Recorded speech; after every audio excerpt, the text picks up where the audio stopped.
Emotional और सबको दिल से मानने वाली पारुल की शादी विवेक से होती है।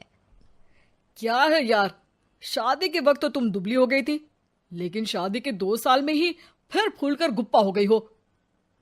पारुल के साथ अब विवेक का व्यवहार बदल गया। सास ससुर भी बिना बात के ताने देते। अरे 2 साल हो गए, बच्चा नहीं हुआ, निकल यहां से। विवेक का भी सहारा पारुल को नहीं मिलता है। लेकिन जिस विवेक से पारुल को तलाक के एवज में 18 लाख मिले होते हैं, वो पारुल एक दिन, इंस्पेक्टर साहब, मुझे कंप्लेंट लिखवानी है। जी मैडम, क्या हुआ? चीटिंग, एक लड़के ने मेरे 6 लाख रुपए लूटे हैं। पुलिस वाला पारुल को ऊपर से नीचे तक देखता है। मामला क्या है, विस्तार से बताइए। पारुल फिर जो बताना शुरू करती है, उसके बाद इंसानियत से भरोसा उठना लाजमी है। मेरे पति ने मुझे कभी अपनाया ही नहीं। शादी के 3 साल में ही मेरा तलाक हो गया। मैं नहीं चाहती थी कि मैं उनसे एक भी पैसा लूं, लेकिन वकील और मेरे माता पिता ने उनसे 18 लाख की रकम ली। फिर क्या हुआ? क्या वो पैसे उसने वापस ले लिए? नहीं, उन्होंने तो उसके बाद मुझसे कभी कांटेक्ट भी नहीं किया। फिर? किसी डेटिंग साइट से मुझे आनंद नाम का एक लड़का मिला। उसके साथ मुझे लगा कि मैं दोबारा जिंदगी बना सकती हूँ। वो मेरी केयर करता, मेरी छोटी बड़ी चीजों का ख्याल रखता और मेरा साथ देता। अच्छा, क्या उसने तुम्हें शादी करने का झांसा दिया था? हाँ, वो भी तलाकशुदा था। पहले तो उसने मुझसे कहा कि उसकी एक बेटी है, लेकिन फिर पता चला कि उसकी एक नहीं 2 बेटियां हैं। इतना ही नहीं, दिल्ली के एक आम इलाके में वो बीवी और बच्चियों के साथ ही रहता है।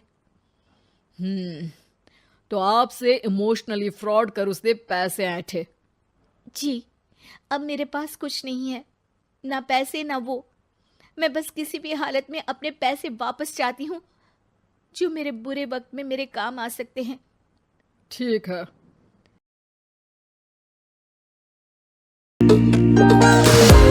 पुलिस आनंद पुलिस स्टेशन बुलाकर सारी पूछताछ करती है, लेकिन आनंद पुलिस वालों को ये यकीन दिला देता है कि पारुल ने उसे कोई पैसे दिए ही नहीं, बल्कि वो तो उस पर बीवी को छोड़ने का दबाव बना रही थी और ना मानने पर पारुल ने ये झूठा केस डाला है। क्या मैडम, फोकट में पुलिस का वक्त खराब कर रही हैं? कोई शादीशुदा क्यों अपनी बीवी छोड़ेगा? अब आपकी शादी टूटी तो मतलब सबकी तो नहीं टूट सकती ना?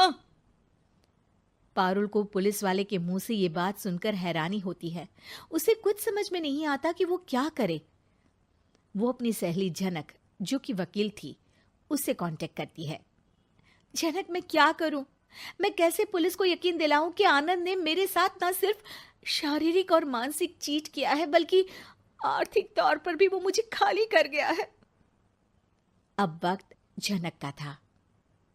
देख पारुल, ऐसे तो किसी को भी बिना सोचे समझे पैसे नहीं देने चाहिए, लेकिन अब जब तूने ये कदम उठा ही लिया है, मुझे ये बता, तूने कब कब पैसे दिए और कितने? क्या कहीं कोई सबूत है? पारुल कुछ सोचती है। 3 बार तो बैंक में ट्रांसफर और 2 बार गूगल पे। क्या इन सब के रिकॉर्ड मिल जाएंगे? हाँ, क्यों नहीं, मैं बैंक से सब निकाल लाऊंगी। अगले दिन पारुल सारी स्टेटमेंट झनक के सामने रखती है और वो व्हाट्सएप की चैट भी दिखाती है, जिसमें कई बार आनंद ने ये बात कबूली थी कि वो उसके पूरे 6 लाख जल्द ही देगा। झनक अब पूरा केस लेकर पुलिस के पास जाती है और मामले को क्राइम एक्ट के तहत पूरे सबूत के साथ दर्ज करा आनंद की गिरफ्तारी की मांग करती है।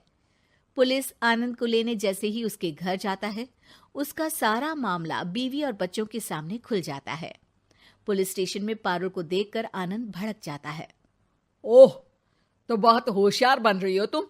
ये झनक है ना तुम्हारी बचपन की सहेली? बताऊं सबको तुम्हारे बारे में?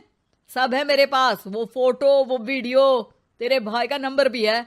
6 लाख क्या, अब 1 रुपया भी निकाल कर दिखा दे। वो पुलिस स्टेशन में जोर जोर से चिल्ला रहा था कि तभी पुलिस के एक सीनियर ऑफिसर को गुस्सा आ जाता है। क्यों चिल्ला रहा है? अब तो सारे सबूत है तेरे खिलाफ। ऊपर से यहाँ चिल्ला चिल्ला कर तूने खुद को तो गड्ढे में धकेल दिया है। जल्दी बता, लड़की के पैसे लौट आता है या फिर? आनंद डर जाता है। तभी उसकी बीवी और बच्चे पुलिस स्टेशन में आकर पारुल के पैसों का बैग देते हैं। मेरे पति को माफ कर दीजिए, प्लीज उन्हें पुलिस से बचा लीजिए। मेरे छोटे बच्चे हैं, ये कैसे रहेंगे? होता भी यही है। पारुल केस वापस ले लेती है, लेकिन उस सबक के साथ कि इमोशनल होकर किसी को भी अपना पैसा नहीं देना चाहिए। झूठ बोलकर रिश्ते कभी ना बनते हैं।